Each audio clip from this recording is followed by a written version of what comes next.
아라가 읽어주세요. 느헤미야 1장 1절에서 11절 시작. 하가랴의 아들 느헤미야의 말이라. 아닥사스다 왕 제20년 기슬르월에 내가 수상궁에 있는데 내 형제들 가운데 하나인 하나니가 두어 사람과 함께 유다에서 내게 이르렀기로 내가 그 사로잡힘을 면하고 남아있는 유다와 예루살렘 사람들의 형편을 물은즉 그들이 내게 이르되 사로잡힘을 면하고 남아있는 자들이 그 지방 거기에서 큰 환난을 당하고 능욕을 받으며 예루살렘 성은 허물어지고 성문은 불탔다 하는지라. 내가 이 말을 듣고 앉아서 울고 수일 동안 슬퍼하며 하늘의 하나님 앞에 금식하며 기도하여 이르되 하늘의 하나님 여호와 크고 두려우신 하나님이여 주를 사랑하고 주의 계명을 지키는 자에게 언약을 지키시며 긍휼을 베푸시는 주여 간구하나이다. 이제 종이 주의 종들인 이스라엘 자손을 위하여 주야로 기도하오며 우리 이스라엘 자손이 주께 범죄한 죄들을 자복하오니 주는 귀를 기울이시며 눈을 여기시사 종의 기도를 들으시옵소서. 나와 내 아버지의 집이 범죄하여 주를 향하여 크게 악을 행하여 주께서 주의 종 모세에게 명령하신 계명과 율례와 규례를 지키지 아니하였나이다. 옛적에 주께서 주의 종 모세에게 명령하여 이르시되 만일 너희가 범죄하면 내가 너희를 여러 나라 가운데에 흩을 것이요 만일 내게로 돌아와 내 계명을 지켜 행하면 너희 쫓긴 자가 하늘의 끝에 있을지라도 내가 거기서부터 그들을 모아 내 이름을 두려고 택한 곳에 돌아오게 하리라 하신 말씀을 이제 청하건대 기억하옵소서. 이들은 주께서 일찍이 큰 권능과 강한 손으로 구속하신 주의 종들이요 주의 백성이니이다. 주여 구하오니 귀를 기울이시사 종의 기도와 주의 이름을 경외하기를 기뻐하는 종들의 기도를 들으시고 주의 종이 형통하여 이 사람들 앞에서 은혜를 입게 하옵소서 하였더니 그때에 내가 왕의 술 관원이 되었느니라. 아멘. 국문과 나온 학생이 읽은 졸업한 분이 읽으실 겁니다. 기도하겠습니다. 하나님 감사합니다. 주 앞에 나와서 주의 말씀을 듣게 하시니 감사합니다. 세상의 소리, 인간의 말이 아닌 주의 음성이 우리 신비에 들려지는 하나님과 우리가 교통하는 은혜의 시간 되게 하옵소서. 주님 말씀하옵소서. 저희가 듣고 순종하겠습니다. 예수님의 이름으로 기도합니다. 아멘. 목사들이 어디 갔다 오면 자기 갔다 온 얘기를 설교 서두에 얘기하는데 저도 잠깐 말씀을 드릴게요. 이번에 이제 금식 성회를 하면서 기도 중에 그런 감동을 주셨어요.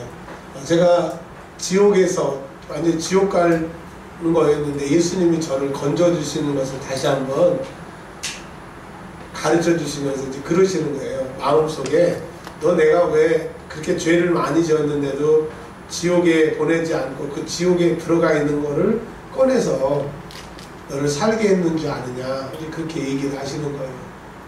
잘 모르겠다고, 전 잘한 게 잘 없다고. 근데 하나님은 그러시는 거예요. 구원받는 것은 예수의 피로 예수의 이름으로 구원받지만 네가 내 마음에 딱 든 게 하나가 있다라고 얘기를 하시는 거예요. 궁금하죠? 우리 목사님이 하나님 앞에 뭘 잘한 게 있을까요? 우리가 보기에는 없을 것 같은데, 저도 보기에는 없을 것 같은데 하나님이 그러시는 거예요.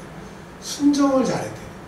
하기 싫어도 하나님이 말씀하시면 딱 적고 이제까지. 그리고 목사님들을, 수많은 목사님들을 만났고 전도사님들을 만났지만 네가 어린 시절부터 하기 싫어도 그분들이 말하면 하나님의 말로 순종한 그것을 하나님이 어여쁘게 여기셨다고 했습니다. 그래서 하나님께서 성경에 있는 말씀을 가르쳐 주시는데 하나님은 수양의 기름보다, 제사보다 순종을 좋아하신다. 그래서 네가 살아날 수 있었던 것은 나의 전적인 은혜지만 내가 너에게 관심을 둔 것은 순종을 잘했다. 그래서 2017년도에는 여러분 하나님의 말씀에 순종하시기를 바랍니다. 성령님의 음성에 순종하시기를 바랍니다. 부족한 종이지만 기도하고 하나님 뜻대로 살려고 노력하겠습니다. 목사가 감동을 받고 성령에 사로잡혀서 말씀을 드리면 인간의 말로 또 인간의 욕심으로 하는 게 아니라고 생각하시면 순종하여 복받는 저와 여러분들이 되시기를 주의 이름으로 축원합니다. 오늘 무너진 성벽을 재건하라고 하는 제목으로 느헤미야의 말씀을 우리가 작년에 봤는데 다시 한번 무너진 성벽을 재건하라고 하는 제목으로 느헤미야의 말씀을 1장부터 이제 다시 한번 보도록 하겠습니다. 근데 느헤미야를 이름도 생소하지만 그 내용도 좀 생소할 것 같아서 다시 한번 좀 그 역사적인 배경을 먼저 좀 잠깐 말씀을 드리고 하나님의 말씀으로 들어가겠습니다. 우리 재훈이 형제 잘 들어보세요. 우리 여기 있는 분들은 몇 번씩 들어봤는데 우리 재훈이 형제하고 백집사님 그 다음에 기회는 잘 들으세요. 성경에 보면 같은 시대에 기록된 책들이 있는데 에스라, 느헤미야, 에스더가 같이 나오고 같은 시대 얘기예요. 자, 여기까지 되셨죠? 에스라와 같은 시대에는 뭐라고요? 에스라, 느헤미야, 에스더. 그러니까 같은 시대의 얘기를 에스라, 느헤미야, 에스더에서 얘기를 해주고 있는데, 그럼 그 시대가 무슨 시대냐?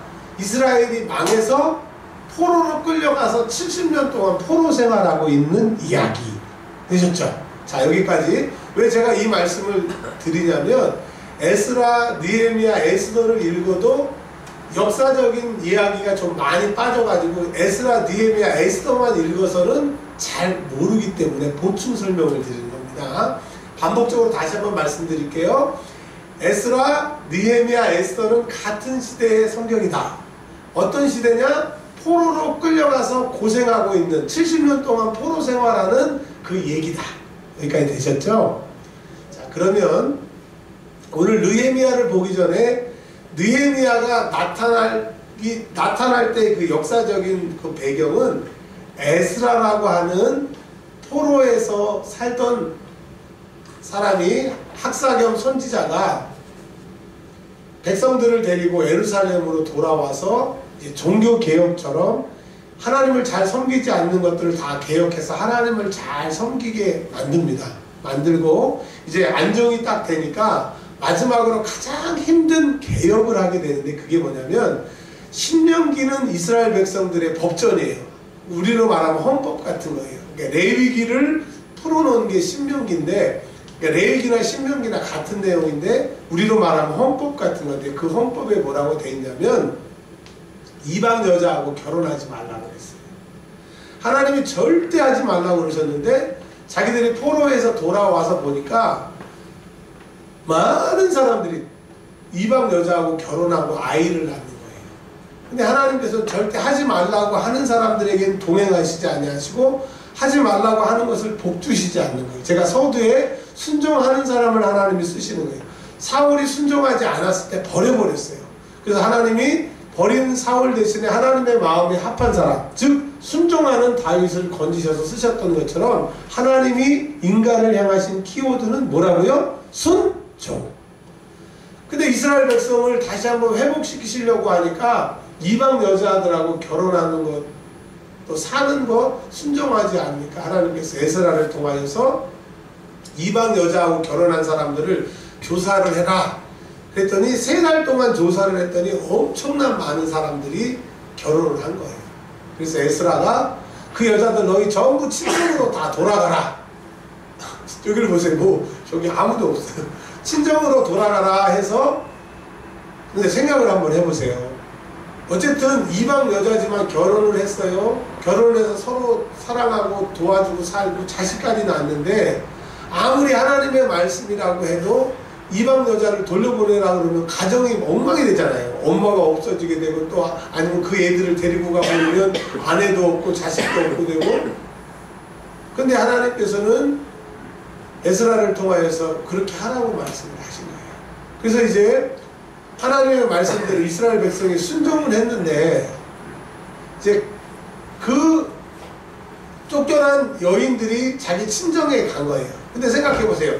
잘 살고 뭐 나이도 많고 막 그런 이스라엘 사람들에게 막 결혼해달라고 그래가지고 자기 딸을 이방 사람들, 즉 그 사람들한테는 이제 이스라엘 사람들, 이방 사람들이죠. 사이로 줬는데 뭐 가난하고 못 살지만 서로 좋아한다고 그래서 자기 딸을 줬는데 애 낳고 몇십 년 살다가 쫓겨왔으니 가만히 있겠어요? 가만 안 있겠어요?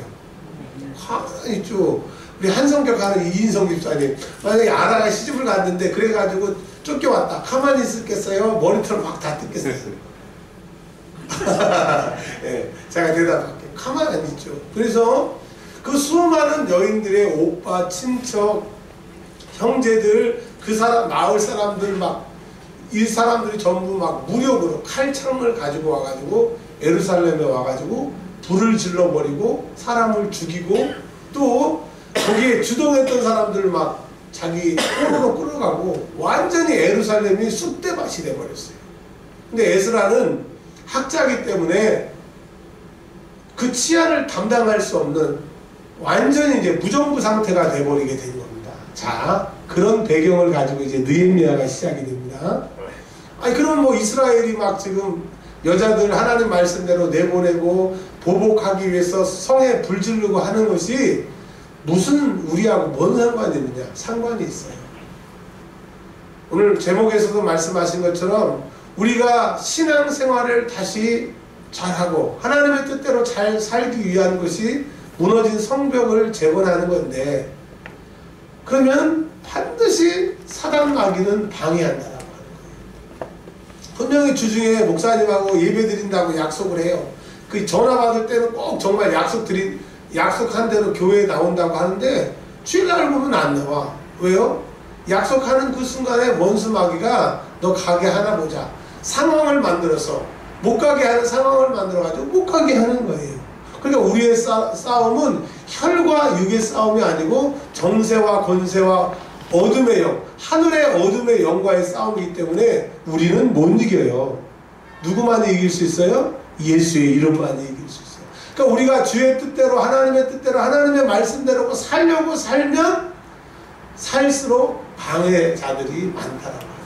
그러나 그것은 예수의 이름으로 우리가 이겨야 승리하는 겁니다. 여러분 우리가 신앙생활 주의 뜻대로 전도도 하고 말씀대로 살고 기도하고 주님 뜻대로 살려고 하면 반드시 누가 나타난다? 방해자가 나타난다. 11조 안 하는 사람이 11조 한번 해보려고 보세요. 별 막 돈 새는 구멍이 막 생기고요. 또 예배 한 번 더 나오려고 하고 기도 뭐 하루에 몇 분만 더 해보려고 해서 절대로 못하게 한다. 특별히 기도원 우리 찬이하고 이삭이 갔다 오면 잘 들으세요. 다른 분도 마찬가지입니다. 기도원 갔다 오면 은혜를 받을까요? 안 받을까요? 엄청 받습니다. 우리가 교회에서 신앙생활하고 기도하는 것보다 한 100배 정도의 은혜를 받고 와요. 그러면 내려오는 그 순간부터 100배의 마귀 귀신 사단들이 넘어뜨리려고 해요. 제일 첫 번째, 제일 사람을 넘어뜨리는 게 혈기마귀예요. 그러니까 막 말도 안 되는 상황이 일어나서 혈기를 내려고 해도 참어. 그냥 웃어. 그러면 받은 은혜 안 쏟는 거예요. 근데 만약에 그냥 3박 4일 동안 그 추운 데 가서 기도하고 막 좁은 데서도 이렇게 붙어가지고 막 허리도 막 아파가지고 그렇게 은혜를 받고 왔는데 오다가 오빠하고 동생하고 푸닥푸닥 싸워. 이렇게 가라고 그러는데 저렇게 갔다가 네가 운전해! 막 이렇게 한 번 소리 들으면 이게 다 엎어버리는 거예요. 절대로 여러분 은혜 받은 다음에는 꼭 혈기로 여러분 쏟게 하는 거예요. 우리가 은혜 받으면 원수마귀는 절대로 우리가 하나님 뜻대로 못 살도록 방해를 한다라고 하는 겁니다. 자 이제 하나님의 말씀을 하나하나 보면서 들어가도록 하겠습니다. 하가랴의 아들 느헤미야의 말이라. 느헤미야의 아버지가 하가랴입니다. 하가랴. 성경에 보면 아들의 이름도 나와 있고 아버지의 이름도 나와 있고 이렇게 나와 있는 사람들은 좀 믿음이 있는 사람들이에요. 자 여러분의 자녀들, 여러분의 부모님들이 하나님이 기억하시는 가문이 되시길 주의 이름으로 축원합니다. 우리 재훈이 형제 1대예요, 2대예요? 내가 예수 처음 믿어요? 아니면 부모님들이 예수 믿으셨어요? 안 믿어도 내가 1대예요. 그렇다고 하면 우리 재훈이 형제가 엄마도 전도하고 나중에 결혼해서 아내도 뭐 아들도 다 전도해가지고 믿음의 가문이 되시길 주의 이름으로 축원합니다.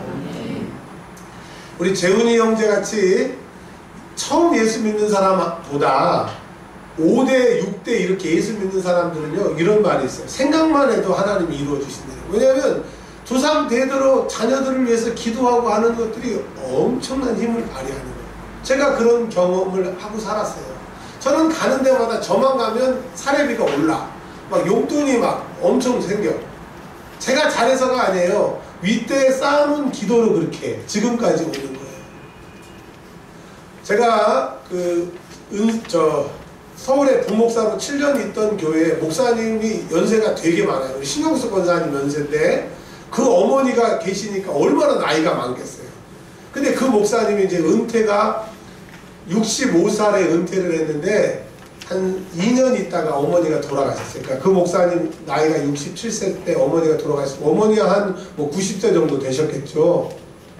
제가 이제 부목사니까 그 장례를 치르고 도와드리는데 통곡을 하시더라고요. 나를 위해서 이제 기도할 사람이 없어졌다. 아니 이제 목회 다 65세에 그분은 조기 은퇴하시고 뭐 노후도 다 교회에서 책임져 주는데 그렇게 통곡을 하시더라고요. 그러니까 여러분 부모님들이 예수 믿고 나를 위해서 기도해 주시는 부모님이 계시다고 하면 감사하세요. 그리고 우리 재훈이 형제처럼 내가 일대라고 하면 내가 기도 많이 해서 나의 사랑하는 자녀들이 나의 기도 때문에 인생이 풀어지는 그런 역사가 있기를 주의 이름으로 축원합니다. 부모님들 기도 많이 안 하는 자녀보다 내가 기도 더 많이 해버리면 되는 거예요. 그래서 성경은 먼저 된 자가 나중되고 나중된 자가 먼저 된다라고 얘기를 하는 겁니다. 자, 이 느헤미야는 그냥 믿음이 잘 큰 게 아니라 그의 아버지 때부터 대대로 믿음이 있었다라고 하는 거예요. 그래서 믿음은 한순간에 생기는 게 아니에요. 따라서 믿음은 한순간에 생기는 게 아니에요. 아멘. 자, 이렇게 느헤미야가 이제 자기 인생에 하나님께서 무너진 성벽을 재건하고 이스라엘을 회복시키시고 자기와 함께 하셨던 그 이야기를 이제 옛날 이야기식으로 이제 얘기를 하는 겁니다. 성경이 옛날 얘기를 하는 얘기가 아니라 이제 자기가 이제 어느 정도 나이가 돼서 겪었던 일을 얘기를 하는 겁니다. 간증하는 거죠. 아닥사스다 왕이라고 하는 왕이 나옵니다. 이게 성경에 에스라, 느헤미야, 에스더를 읽을 때는요, 이 두 왕을 꼭 기억을 하셔야 돼요. 에스더 아시죠? 대답 좀 해보세요. 에스더 아시죠? 에스더의 남편이 아하수에로라고 하는 왕입니다. 역사에서는 크세스라고 하는 굉장히 유명한 왕이에요. 근데 아하수에로의 아들이 아닥사스다예요. 그러니까 에스라, 느헤미야, 에스더에서는 이 두 왕의 이름을 알아야 돼요. 자, 아버지 에스더의 남편 아하수에로, 아하수에로의 아들 아닥사스다. 아셨죠? 이거 기억하셔야 됩니다. 그러니까 아하수에로 에스더의 아버지가 죽었어요. 죽고 그의 아들 아닥사스다가 제 20년 그러니까 아하수에로의 아들 아닥사스다가 왕이 된 지 이제 20년째가 됐는데 이 아하수에로의 아들 아닥사스다 때 무슨 일이 있었냐면 아까 제가 성경 말씀에 에스라라고 하는 사람이 포로에서 많은 사람을 데리고 1차로 예루살렘에 귀환을 합니다. 돌아옵니다. 그때가 아닥사스다 7년, 그러니까 지금으로부터 지금 느헤미야가 20년 때 이걸 말하고 있는데 13년 전에 에스라가 이미 예루살렘에 돌아와서 하나님 말씀대로 가르치고 이방 여자들을 막 쫓아내고 그러고 13년이 지난 다음에 이제 느헤미야가 나타나는 거예요. 하나님은 에스라가 준비되면 에스라를 쓰시고 에스라가 이제 그의 역할을 다하면 느헤미야라고 하는 새로운 사람을 통해서 일하신다. 즉 하나님은 에스라 다음에 느헤미야가 나타날 때, 즉 느헤미야가 준비될 때까지 하나님은 기다리시는 거예요. 즉 여러분도 기다리시지 말고 내가 준비하세요. 준비하면 하나님 나를 반드시 쓰시더라고요.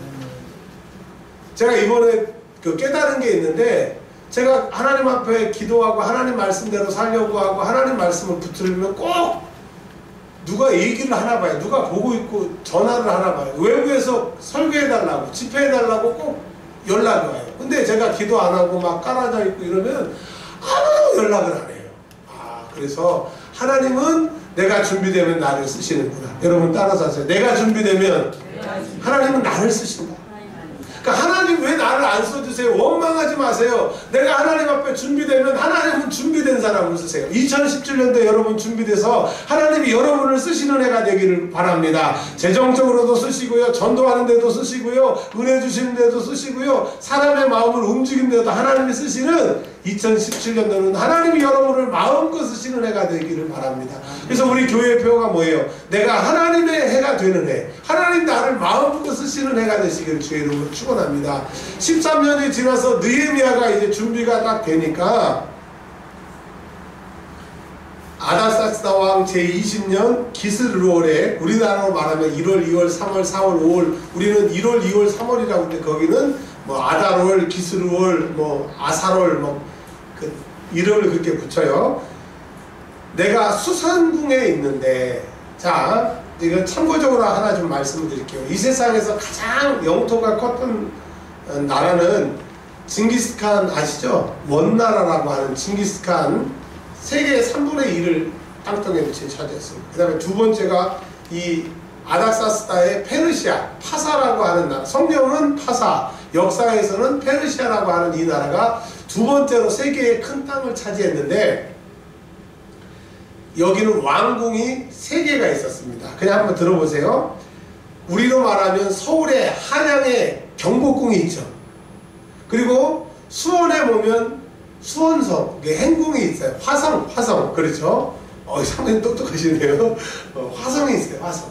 그런 것처럼, 원래 그 주 궁궐이 파사르 가데라라고 하는 성이 있고, 그 다음에 조금 밑으로 중간쯤에 페르세폴리스, 이 페르시아에 가면 페르세폴리스라고 하는 어마어마한 유적이 지금도 남아있어요. 그 텔레비전에 가끔 나오는데 그게 있고, 제일 밑에 남쪽 제일 따뜻한 궁에 수산궁이라고 하는 궁이 있는데, 이거는 왕이 워낙 땅덩어리가 넓으니까 겨울에 추우면은 제일 따뜻한 수산궁에서 겨울을 나는 이 궁입니다. 그러니까 참고로 수산궁은 어느 계절에 머물러 있는 궁궐이라고요? 겨울.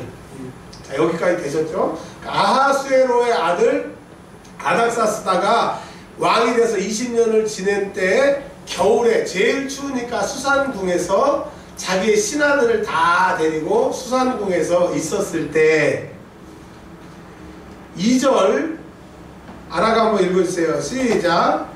내 형제들 가운데 하나인 하나니가 두어 사람과 함께 유다에서 내게 이르렀기로 내가 그 사로잡힘을 면하고 남아있는 유다와 예루살렘 사람들의 형편을 물은즉. 이런 사람들 있죠. 금자, 은자, 동자. 그 자매 이름이 금자, 은자, 실제 이름입니다. 김은자, 김금자, 김동자, 뭐 이렇게 이름이 비슷한 집안이 있지만 아라, 지은이 이름이 다른 집안도 있잖아요. 그런 것처럼 느헤미야의 동생 이름이 뭐냐면 하나니예요. 하나니. 그러니까 느헤미야의 친동생이에요. 자기 형 느헤미야는 페르시아, 즉 하사라고 하는 제일 세계에 힘있는 나라의 왕의 가장 측근이고, 자기 동생은 지금 예루살렘에서 귀환해가지고 예루살렘에서 에스라와 함께 살고 있는데, 예루살렘이 다 불타고 살 수가 없게 되니까 동네 사람들이 야, 니네 형 높은 자리에 있지 않느냐, 우리가 도저히 못 살게 됐으니까 가서 좀 도와달라고 형한테 얘기를 해라. 그래서 몇 사람을 데리고, 좀 놀라세요, 2200km를 걸어가지고 자기 형한테 가는 거예요. 그런 경우 있지 않습니까? 제가 아는 집이 정육점을 하는데 그 정육점에 큰형이 정육점을 했어요. 옛날에 크게 정육점을 했는데 워낙 돈을 잘 버니까 둘째 남동생, 셋째 남동생, 큰 여동생, 그 다음에 둘째 여동생은 전부 정육점을 차려가지고 그 집안은 전부 정육점 해가지고 다 먹고 살아요. 아주 잘 살아요. 그런 거 있죠. 한 형제가 잘 되면 다 거느린 것처럼 느헤미야가 잘 되니까 하나니가 그 형의 도움을, 또 예루살렘 사람들이 그 사람의 도움을 받는 것처럼 우리 성도들도 여러분 믿음의 거부들이 있어야 돼요. 할렐루야. 2017년도엔 여러분 재정 축복의 기름 부심을 받으시길 바랍니다. 제가 신우했던 그 대광교회에 송학식품이라고 하는 큰 회사가 있잖아요. 거기에 장로님이 그분이니까 직원들, 그러니까 교인들 20명이 거기서 일해. 한 사람이 잘 되면 여러 사람을 살리는 것처럼 2017년도는 여러분 하나님께서 여러분 하늘문을 열어서 여러분 잘 돼서 여러분의 가정도, 자녀도, 우리 교회도, 우리 이웃도 여러분을 인하여서 행복해지는 은혜가 있기를 주의 이름으로 축원합니다. 아멘. 오늘부터 기도하세요. 선포하세요. 하나님, 나에게 재정 축복의 기름 부으심을 허락하옵소서. 시작. 하나님, 내게 재정 축복의 기름 부으심을 허락하옵소서. 예수의 이름에 권세가 있어요. 할렐루야. 이제 아주 오래 전에 예루살렘을 떠났기 때문에 물어본 거예요. 지금 어떻게 됐느냐, 우리 고향 예루살렘이 어떻게 됐느냐. 지금 느헤미야가 하나님 자기 동생을 통해서 예루살렘을 물어본 것처럼, 예루살렘은 하나님의 영이 계시는 곳이고 하나님이 임재하시는 곳이잖아요. 여러분, 지금 여러분의 영의 상태는 어떻습니까? 마귀가 공격하고 사단이 공격해서, 사람 뒤에서 사단이 공격해서 여러분 사람 때문에 상처받고 시험 들고 살고 싶지 않고 괴롭고 내가 하는 게 뭐 사는 게 괴롭다고 하면, 여러분 예루살렘, 여러분 마음에 하나님 모시는 이 성전이 회파되고 불을 지르게 됐고 사람이 살 수 없는 곳이 되었다라고 하는 거예요. 여러분, 이제 예루살렘이 재건되기를 바랍니다. 성벽이 수축되기를 바랍니다. 성령님이 내 안에 계셔야 기뻐요. 돈이 없어도 성령님이 내 안에 계시면 기뻐요. 자신감이 있어요. 근데 돈이 있고 뭐가 다 있어도 성령님 내 안에 안 계시면 원수 마귀가 죄를 짓는 자마다 마귀에게 속했기 때문에 다 마귀 것이기 때문에 재미가 없고 기쁨이 없는 거예요. 이제 오늘 말씀을 이 정도에서 마치려고 하는데, 2017년도에는 여러분 무너진 예루살렘, 성령님이 계시는 내 마음의 공간에서 원수 마귀 사단 다 쫓아내고 성령님이 충만하게 하시는 여러분 회복되시는 해가 되기를 바랍니다. 은혜가 회복되면 삶이 회복됩니다. 삶이 회복되게 되면 내 주변의 사람들도 나 때문에 다 풀어지기 때문에 오늘 이 시간 우리가 함께 기도할 것은, 하나님, 내 안에 무너진 성벽이 수축되기를 원합니다. 식어진 믿음에 불이 붙여지기를 원합니다. 사람 바라보지 말고 고민하지 않고 주를 바라보게 하시고, 내 미천한 지혜를 가지고 계획 짜지 말고 하나님께 전적으로 맡기게 하옵소서. 할렐루야. 이제 이 얘기하고 우리 통성으로 기도할 텐데, 저는 다른 기도보다 제일 큰 걱정이 있어요. 저희 딸의 키가 너무너무 작아요.